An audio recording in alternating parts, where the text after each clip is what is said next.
Hello friends, இன்றைக்கி வந்து ஹெல்த்தியான ஈஸியான சிம்பிள் ரெசிபி என்னன்னு பார்க்கலாம்.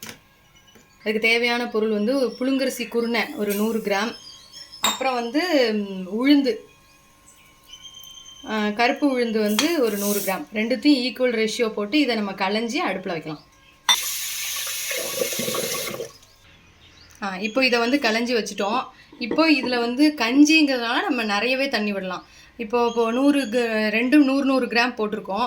இதில் நம்ம ஆக்சுவலாக ஒரு 6 டம்ளர் தண்ணி விடுவோம். இது நம்ம இப்போ 8 டம்ளர் தண்ணியாக விட்டால் நமக்கு கஞ்சி குடிக்கிறதுக்கு நல்லா இருக்கும். இப்போ தண்ணியை இதில் விட்டுடலாம். அப்புறம் இதுக்கு தேவையான உப்பு, கல்லுப்பு போட்டால் நல்லது. இந்த உளுந்தங்கஞ்சியில் பூண்டும் போட்டுக்கலாம். ஒரு 4-5 பல்லு பூண்டையும் நம்ம போட்டுக்கலாம். தொலியை உரித்து இதில் போட்டோம்னா அப்படியே அதோட பாயில் ஆயிரும். இப்போ இந்த கஞ்சிக்கு ஒரு 5-6 விசில் நல்லா கொதிச்சு வரட்டும். நம்ம இதை மூடி வச்சிடலாம். ஆனால் அதுக்குள்ளே நம்ம தொகையல் பண்ணுறதுக்கு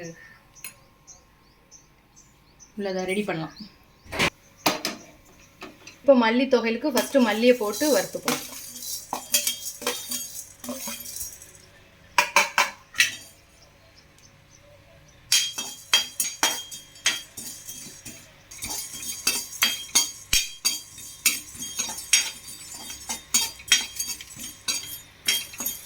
இப்போ இதுக்கு வந்து எண்ணெய்லாம் விடணுங்கிறதுல ட்ரை ரோஸ்ட்டாக நம்ம வறுத்துட்டா போதும். மிளகாத்தூள்,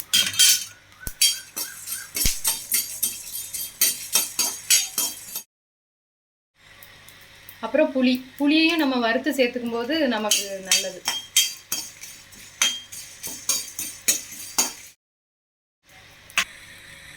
இப்போ தேங்காய் சேர்க்க போகிறோம். தேங்காய் வந்து அடுப்பை ஆஃப் பண்ணிவிட்டு நம்ம லேசாக அந்த சூட்டில் வந்து இருந்தாலே போதும். உப்பு, பெருங்காயம் எல்லாத்தையும் போட்டு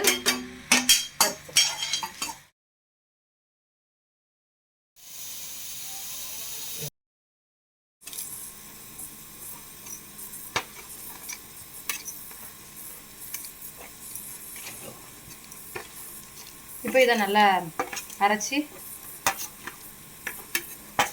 தொட்டுக்கலாம். இப்போ நம்ம தொகையலுக்கு தேவையான பொருட்களை போட்டு அரைச்சி வச்சுக்கலாம். இப்போ இன்னும் கொஞ்சம் தண்ணி விட்டு கூட கொஞ்சம் அரைச்சி வச்சுக்கணும்.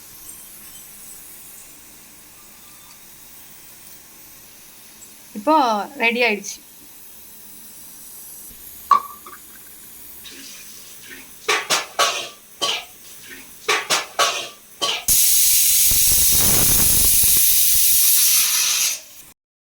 இப்போ உளுந்தங்கஞ்சி ஃபுல்லாகவே நல்லா வெந்து ரெடி ஆகிடுது. கஞ்சி மாதிரி தண்ணியாக இருக்குது. இதில் மேலால் நம்ம அப்படியே துருவின தேங்காயை இதில் போடுறோம். அவ்வளோதான். இப்போ ஆயிலே சேர்த்துக்க மாட்டோம், ஆயிலே எனக்கு இந்த மாதிரி சாப்பிட அப்படின்ற வாளுக்கு இது ரொம்ப நல்லாயிருக்கும். இது உளுந்தங்கஞ்சி, தேங்காய், குருணை, அரிசி குருணை, அப்புறம் இந்த மல்லித்தொகையில் காம்பினேஷன் சூப்பராக இருக்கும். இப்போ உளுந்தங்கஞ்சியும் மல்லித்தொகையிலும் காம்பினேஷன் நல்லாயிருக்கும். இதை எல்லாரும் ட்ரை பண்ணி பாருங்கள். தேங்க்யூ.